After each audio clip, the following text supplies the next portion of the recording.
Bienvenue à Rap Class. On a la chance d'avoir un part 2 avec une sommité de la scène urbaine à Montréal, Monsieur Dice B. Merci encore, Monsieur Big Salute. Toujours bien sapé. Ouh, ouh, yeah, pour la forme. Pour la forme, on doit donner le ou. Juste un petit shout-out à mes gens du côté anglophone, my English speaking folks, brothers and sisters. We're not forgetting y'all. Rap Class is bilingual. We know we have pioneers on your side. We're actively looking for them pioneers, trying to make those interviews happen. So don't worry, we got y'all. Because a lot of people, Dice mentioned it in the first part of his interview that a lot of people, if it wasn't actually all people that started rapping in Montreal, actually started in English, right? Definitely. So most definitely, that's going to come through people. So don't worry about that. And on parle français, anglais, créole de temps en temps. So it's all about le multiculturalisme. So ça va venir, vous en faites pas. Il y a quelqu'un à qui j'ai parlé récemment qui a rapport au graffiti. So on essaie de couvrir tous les pans de la culture aussi. Alors, vous en faites pas. We got you covered. Because we got class. You know, un peu de tenue, quand même. All right, that's what's up. On revient à toi, Dice. Merci encore, sincèrement, de nous avoir reçus encore pour une deuxième fois. C'est qu'il y a tellement de choses. T'es un puits sans fond d'informations. Tout ce que tu as vu à travers le game. On a parlé de plusieurs choses, de ton parcours, des choses que tu as fait, de la philanthropie.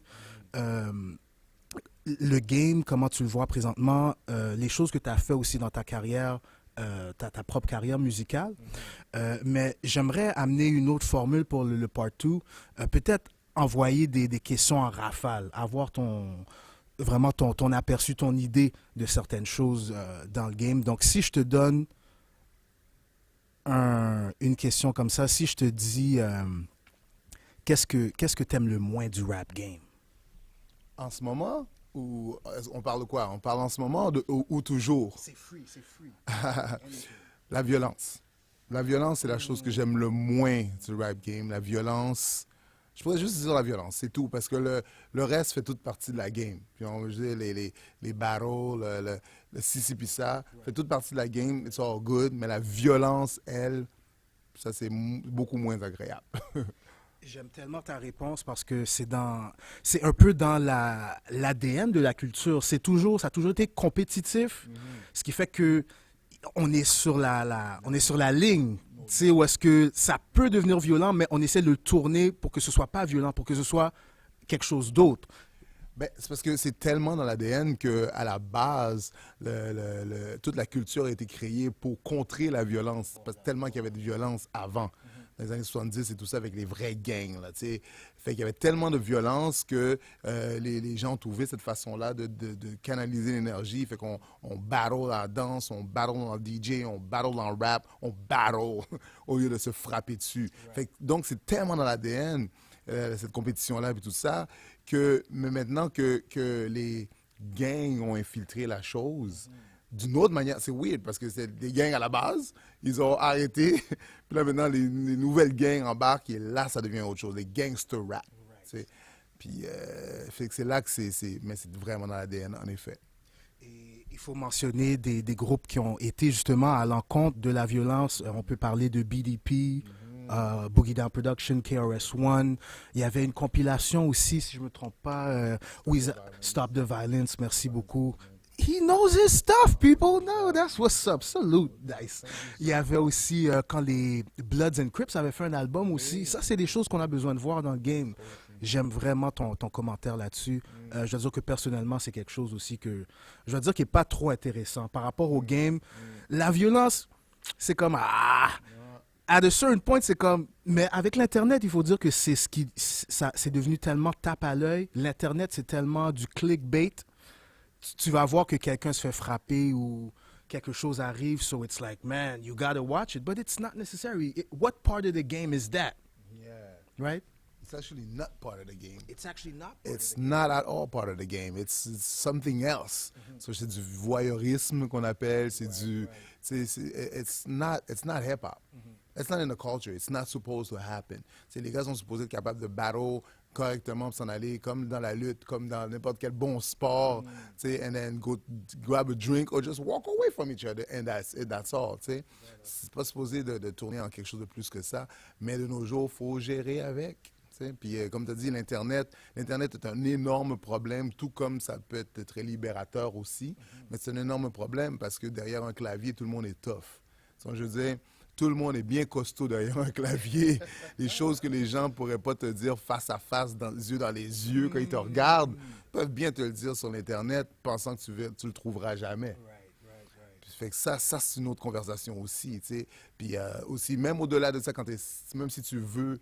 Maintenant, tu veux bien faire, mais c'est dur de lire une intention. Je peux pas lire ton intention sur ce que tu m'as écrit rapidement dans 150 mots, là. C'est genre 150 lettres, je sais pas trop. Surtout quand c'est en majuscule. En rafale, bro, t'es rapide, t'es stressé. Ouais, oublie, bro. Fait que moi, je sais pas c'est quoi ton intention, là. Fait que je peux lire ça n'importe comment. Je peux lire tout croche. I mean, un gars comme moi qui on est dyslexique, je lis tout croche.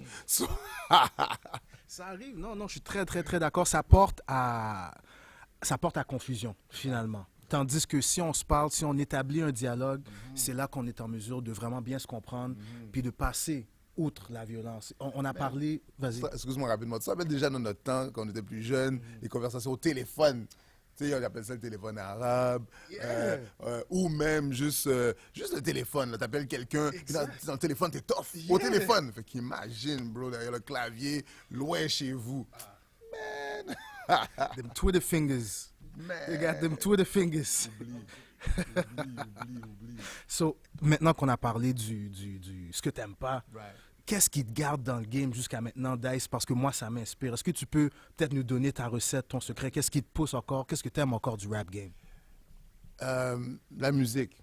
La première raison pour laquelle je suis tombé en amour, c'est de la musique. C'est la première raison, c'est la première chose, la musique. C'est la musique qui nous a appelés avant. Deuxième chose, c'est les gens, tu vois. Donc, la musique et les gens. Puis dans mon cas, c'est les jeunes aussi. Tu sais, voir les jeunes évoluer, faire leurs trucs, ça, c'est cool, j'aime ça. C'est inspirant. Le mouvement aussi a toujours été véhiculé par les jeunes. C'est toujours les jeunes qui ont amené la culture à d'autres endroits, qui ont fait évoluer la culture, même si il y a des gens qui étaient toujours un peu plus vieux dans le game quand même, qui donnaient un peu de guidance, qui donnaient une idée, mais voilà. Mais les jeunes étaient quand même toujours à l'avant-garde, ils amènent les nouvelles choses, les nouvelles danses. C'est l'énergie du jeune. Tu sais, je veux dire, à un moment donné, plus tu vieillis, plus tu as des responsabilités. Plus tu as des responsabilités, moins tu as de temps. Tu vois ce que je veux dire? Les jeunes, eux, ils ont tout le temps devant eux, tout le temps. Donc, ils peuvent créer des choses, ils peuvent essayer des trucs, ils peuvent... tu sais, ils ont l'énergie pour le faire. Tu sais, moi, je peux les envoyer. Va faire, va chercher. You know, I'll wait for you right here. Je vais t'attendre. Tu me diras comment c'était. Parce que back in the days, tu devais aller à la bibliothèque, chercher une encyclopédie. Maintenant, c'est just do your Googles. Si tu fais tes Googles, j'ai vu un post récemment, c'était de Cool DJ Red Alert qui a dit Yes! That's what's up, rap class. Et son post, c'était il faut que tu respectes tes parents parce qu'ils ont gradué sans Wikipédia puis sans Google. Puis quand tu passes à ça, là... Bro, aussi simple que ça, man. Moi, quand je conduis, j'ai mon GPS. Je me dis, si j'ai pas mon GPS, mon Dieu! Qu'est-ce qu'on a... Parce que moi, je suis un nouveau conducteur, OK? Like, aussi vieux que je suis un piéton endurci. J'ai juste pas eu le choix quand on a déménagé loin et qu'on a des enfants. Pas le choix. Garderie, école, pas le choix. Mais je suis un piéton. Mais yo, maintenant, j'ai mon GPS, les gens me disent m'envoie ici et là, je suis comme yo, j'aurais fait comment? Surtout que cette route, les routes ici, il n'y avait pas de changer les trucs tout le temps. J'aurais fait comment, bro? C'est surtout que les routes, c'est comme la ronde. Moi, je dis, t'as même pas besoin de payer pour aller à la ronde. Fais juste rouler dans Montréal, puis c'est go.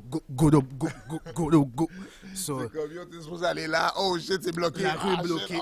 Yo. tête chargée à chaque fois. Mon Ah, GPS me capote. des fois, hein? Et, la voix change comme de nulle part, des fois. Anyways. Bon, est-ce que, je vais t'envoyer une autre question en rafale. Ça a rapport avec la technologie, justement. Qu'est-ce que tu penses du streaming? Oh, le streaming, c'est une autre... Yo, Écoute, le streaming est bon pour les fans, mais très mauvais, si tu veux, pour la business. Financièrement parlant, c'est très difficile. Mais pour les fans, c'est bon. Pour les jeunes artistes, c'est excellent. Excellent dans le sens, tu peux devenir très populaire. Pour être populaire, c'est bon. Mais pour faire de l'argent, c'est très mauvais. Est-ce que c'est pas contradictoire? Si pour être populaire en temps normal, tu vas faire de l'argent?